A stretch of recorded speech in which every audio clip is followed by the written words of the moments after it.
नमस्कार सभी मेरे प्यारे साथियों को। एंड मैं doctor M K Singhania from Delhi, Satyam dental clinic. Dear my friends, करीब करीब 15 साल इस सराउंड हो गया है मेडिकल लाइन में। हर चीज की नॉलेज है और हॉस्पिटल में भी अगर मैं देखा जाए तो 7 साल का एक्सपीरियंस है, क्योंकि मैं कभी कभी नाइट में भी शिफ्टिंग पर जाता हूं दिल्ली के अंदर, जिसके अंदर मेरा काम रहता है पेशेंटों की देखभाल करना, जैसे कि ड्रिप, कैनुला या कैथेटर या राइस ट्यूब डालना। और भी ओटी में बहुत सारे ऐसे काम हैं जिसे मैं करता हूँ हॉस्पिटल में। इसके साथ साथ में, क्योंकि I have so money experience के साथ साथ में आज हम लोग बातचीत करने वाले हैं आप सभी लोगों के लिए। वैसे तो मैं इस टॉपिक पर कोई वीडियो नहीं बनाना चाहता था, क्योंकि मुझे इस टॉपिक पे ऐसा नहीं है कि नॉलेज नहीं है या इसके बारे में जानकारी नहीं है या कुछ अन्य। बहुत सारे ऐसे मेरे जूनियर, सीनियर और बहुत सारे ऐसे लोग जो न्यू न्यू डेंटिस्ट्री लाइन में आते हैं, उन्हें नहीं पता होता कि हम अपने जीवन में क्या क्या क्या करें या कैसे कैसे करें, या दांतों का ट्रीटमेंट कैसे करें, या पेशेंट के साथ कैसे बिहेवियर से बातचीत करें, या फिर उन्हें नहीं समझ में आता, क्योंकि हर एक इंसान हमारे जैसा ही होता है। कैसा? जब हम अब से 15 जब हम 2020 यानी 19, 18, 17 ऐसे उस समय थे, तो उस समय क्या था, हम भी ऐसे ही न्यू थे। तो डियर माय फ्रेंड्स, इसीलिए कहा जाता है कि टीचर की बातें ध्यान से सुनो, और अगर टीचर की बातें ध्यान से नहीं सुन सकते तो एक्सपर्ट की बातें ध्यान से सुनो। डियर माय फ्रेंड्स, जो भी बीडीएस, एमडीएस या फिर अन्य क्षेत्र में डेंटिस्ट्री लाइन में काम करें, वो इस वीडियो को पूरी देखें, और पूरी देखने के बाद इस वीडियो के साथ साथ में आप अपना पेन, कॉपी, पैड लेना ना भूलें। जो भी टॉपिक समझ में नहीं आता है, जिस भी टॉपिक पर वीडियो बनानी है, वो आप मुझे बता देना, कमेंट बॉक्स में लिख देना। मैं जरूर उस पर कोशिश करूंगा कि उस पर वीडियो जरूर बनाएं। तो आज हम सबसे पहले बातचीत करेंगे आरसीटी की। आरसीटी की पूरी नॉलेज होगी इसके अंदर, कैसे आरसीटी को करें, कैसे दांत को पहचानें, कैसे दांत में मसाला भरने से ठीक होता है, कैसे आरसीटी कराना जरूरी है, कहां कहां आरसीटी करा सकते हैं, कैसे आरसीटी कराएं, इसका चार्ज क्या होता है, कितनी सेटिंग में हो जाता है, इसके बाद आरसीटी के बेनिफिट, इसके बाद आरसीटी के डिसएडवांटेज और एडवांटेज। आज मैं सब आरसीटी के बारे में सिर्फ और सिर्फ आप सभी लोगों से बातचीत करने वाला हूं। इसीलिए पेन, पैड लेकर बैठना, और जो भी मेरे पेशेंट या फिर मेरे दोस्त हैं, एक बार वीडियो को जरूर शेयर करना उस व्यक्ति तक जो आरसीटी कराना चाहता है या कुछ आरसीटी को सीखना चाहता है। डियर माय फ्रेंड्स, मैं करीब करीब लगातार, मैंने पहले ही बोला, अच्छा खासा नॉलेज लेकर बैठा हूं। आज मैं आपको बताऊंगा कि दांत की आरसीटी कैसे करते हैं। ध्यान से सुनना मेरे सभी देशवासियों एंड भारत के डॉक्टर्स यूथ। मैं आप सभी लोगों के लिए ही हूं, किसी और के लिए। सबसे पहले देखिए, हम ये पहचानना पड़ेगा अपने जीवन में कि what is the RCT. RCT, इसकी फुल फॉर्म क्या है? आरसीटी मतलब होता है रूट, सी मतलब होता है कनाल, और टी मतलब होता है ट्रीटमेंट। देखिए आरसीटी, अब मैं यहां दांत बना के दिखा रहा हूं आपको, तो ये इसकी फुल फॉर्म कैसे बनी और इसकी फुल फॉर्म कैसे है, क्यों इसे आरसीटी कहा जाता है। सबसे पहली बात, आर मतलब रूट, यानी रूट हमारी कौन सी है, ये है रूट। कनाल, कनाल कौन सी है हमारी, ये नस, नस की जितनी भी होती है ये है कनाल हमारी, ये कनाल से जा रही है, ये कनाल से जा रही है, रूट कनाल, ठीक है, यानी रूट्स कनाल। और ये है नस इसकी, ठीक है, ये है चेम्बर इसका, ओके। और ये है दांत, ये आप कह सकते हैं, इस तरीके से है दांत है। तो अब ट्रीटमेंट मतलब ट्रीटमेंट, तो रूट के नाल ट्रीटमेंट का मतलब होता है जब कभी हमारे दांत के अंदर कीड़ा लग जाता है, तब हम उस पेशेंट को एडवाइस करते हैं कि सर या मैडम या अंकल, आप इसकी आरसीटी करा दो तो ये दांत अच्छा हो जाएगा। अब पेशेंट के भी बहुत सारे ऐसे सवाल होते हैं दिमाग में, दिल में, कि यार क्या आरसीटी से दांत कमजोर तो नहीं होता, क्या आरसीटी सक्सेस होती है, क्या आरसीटी कितने साल चलती है। तो मैं यहां छोटी सी बात बताना चाहता हूं, जब भी कभी आप आरसीटी कराने जाते हो या कोई भी डॉक्टर आरसीटी करता है, देखिए आरसीटी मेडिकल के अकॉर्डिंग करीब करीब 3 साल की इसकी वारंटी होती है। मेडिकल के अकॉर्डिंग अगर आरसीटी अच्छे से हो जाए तो 3 साल, और यही आरसीटी 30 साल तक चल सकती है, यही आरसीटी जिंदगी भर तक चल सकती है। क्योंकि देखिए जीवन में हर एक इंसान को कब इंफेक्शन हो जाए, चाहे वो दांत हो चाहे बॉडी हो, ये किसी को नहीं मालूम, ना ही ये डॉक्टर पता लगा पाएगा, ना ही आप पता लगा पाएंगे कब किस समय किस कारण इन्फेक्शन हो जाए। तो इसीलिए अब जैसे सब, अब आजकल के जो नए युवा आते हैं बीडीएस कोर्स करने, एमडीएस कोर्स करने, एमडीएस को सब पता होता है, ठीक है, कुछ नहीं, कुछ लोगों को नहीं पता होता, जो ध्यान से नहीं पढ़ते, ध्यान से नहीं समझते। लेकिन बीडीएस में जो नए फर्स्ट ईयर के लड़के होते हैं उनको थोड़ा सा प्रॉब्लम्स होती है। अब कोई मान लो क्लिनिक चला रहा है, कोई मान लो क्लिनिक खोलने से पहले ही, मतलब कोर्स करने से ही पहले क्लिनिक चला रहा है, तो कोई दिक्कत नहीं है, उसको काम आता है तो चला, अच्छी बात है। लेकिन अगर उसे काम नहीं आता है तो कैसे आरसीटी को सीखना चाहिए, सबसे पहले स्टेप क्या होना चाहिए, मतलब स्टेप क्या होना चाहिए आरसीटी का, जिससे हमारी आरसीटी बहुत ही वंडरफुल तरीके से हो जाए। क्योंकि देखो, आप डॉक्टर हो, पेशेंट आप पर भरोसा कर कर आया है, ध्यान से रखो, ध्यान दो डियर माय फ्रेंड्स, पेशेंट आप पर भरोसा कर कर आया है। काम में जान लगाना सीखो, काम ऐसे करो मन से, कोई फोन नहीं, कोई स्टाफ से बातचीत नहीं, सिर्फ और सिर्फ सारा का सारा फोकस डॉक्टर को पेशेंट के दांत पे लगाना चाहिए। अब अब हम बताते हैं, अब ये समझ में आ गया। अब दो रूट्स के नाल्स को कैसे पहचाने डॉक्टर्स लोग, वैसे तो आईओपीआर करते हैं, okay, intra oral para apical periapical, ठीक है, आईओपीआर। तो आप आईओपीआर अगर मान लो ना भी करते हो या करते हो तो सबसे पहले क्या आएगा, जैसे मान लो यहां पर कीड़ा लगाया आपको यहां पर, तो यहां पर इस तरह का इंफेक्शन आएगा। अब एक्सरे में कैसे इन्फेक्शन पहचाने कि यार इसकी दांत खराब है या सही है, तो एक्सरे में कुछ नहीं है, इस तरीके की ये गांठ होती है काली काली। अगर ये गांठ बिल्कुल रूट पर है ना, जैसे बोलते हैं ना रूट कनाल ट्रीटमेंट, तो रूट के जस्ट बिल्कुल अपाइकल एरिया में अगर काला काला है तो समझ लो एक्सरे में इंफेक्शन है। मैं आपको दिखा दूंगा, मैं यहां पर डिस्क्राइब भी कर दूंगा कि क्या है। इसके साथ में अब यहां कीड़ा लगा है, पेशेंट को दर्द नहीं जा रहा, दवाई पेशेंट खा रहा है, 3-4 दिन हो गए और पेशेंट को दर्द नहीं जा रहा, किसी से कोई एडवाइस लेने की जरूरत नहीं है, ये वीडियो देख लो, ये वीडियो शेयर भी कर देना, हर दोस्तों में शेयर कर देना, ताकि उसे भी पता लग सके। क्योंकि असली हीरो वही होता है जो खुद को भी सफल बनाता है और दूसरों को भी सफल बनाता है, जैसे कि मैं आप लोगों के लिए काम कर रहा हूं। लेकिन आपसे क्या मांग रहा हूं, एक लाइक, एक कमेंट, और ज्यादा से ज्यादा आप 10 लोगों को शेयर कर दो इस वीडियो को। अब यह पेशेंट को दर्द है, सही है, अब पेशेंट ने 3-4 दवाई भी खा ली है। तो डियर माय फ्रेंड्स, आप कुछ मत सोचना, एक्सरे करो या मत करो, अगल बगल में देख लो कोई कीड़ा तो नहीं लग रहा है। कभी कभी क्या होता है, हम हमारे दांत में दर्द, इसमें कीड़ा इसमें था, दर्द इसमें हो गया। अब कैसे हो गया दर्द, ये कैसे पता लगाएं। कभी कभी यहां रूट्स में, मसूड़े के अड़ोस पड़ोस में, यहां या यहां कीड़ा लग जाता है। दर्द तो यहां पर था, और दर्द हम किसका अंदाजा लगाए पड़े, इसका। हमने कीड़ा यहां पर देखा, यहां का हम फाइंड नहीं कर पाए। अक्सर डेंटिस्ट लोग यही गलती करते हैं। डियर माय फ्रेंड्स, गलती मत करना, है ना।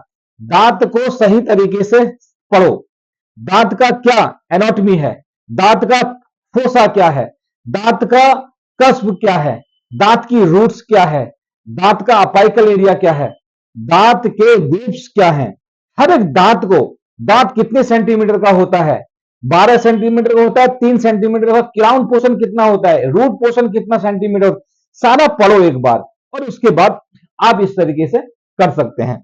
इसके बाद अब यहां पर बात पकड़ने वाली बात यह है कि दर्द इसमें हो रहा था, कीड़ा इसमें लगा रखा था, तो गलती हो जाएगी। अगर हमारे पास एक्सरा है तो आ जाएगा, मान लो एक्सरा बाई चांस नहीं कर पाए, तो कभी कभी हम यहां पर दांत में इसमें दर्द है, तो ध्यान रहे कि टेंशन लेने वाली बातचीत नहीं है। अगर दर्द इसमें नहीं है तो इसको पहले, सबसे पहले तो कीड़े को भर दें, अच्छी फीलिंग कराएं। पेशेंट के लिए भी ये वीडियो है, और साथ में ये डॉक्टरों के लिए भी ये वीडियो है जो नए नए फर्स्ट ईयर, सेकंड ईयर या थर्ड ईयर कर रहे हैं, या उनको नॉलेज नहीं मिल पाती है। ये मैंने देखा है, मेरे बहुत सारे, मैंने भी काम काफी सारे डॉक्टर्स को सिखाया वीडियो, जिसके अंदर first year, second year, third year तक के बच्चे को कुछ आ ही नहीं रहा है। बच्चे मतलब बिल्कुल गधे बन चुके हैं। और ये गधापन किसको जाता है, गधापन जाता है टीचर को। टीचर सबसे बड़ा वाला गधा है मेरी नजर में। क्यों गधा है, जब तू आरसीटी पढ़ा रहा है तो तेरे निगरानी में 3 साल बंदे को, बच्चे को हो गए, इसका जिम्मेदार कौन है, हाँ, इसका जिम्मेदार तेरे बाप का राज चल रहा है। बच्चा फीस देकर आता है, जमीन बेच कर आता है, पता नहीं कहां कहां से पैसा लेकर आता है, तो तुम्हारे बाप का राज नहीं चल रहा। अगर पढ़ाने जाते हो तो सही तरीके से पढ़ाया करो,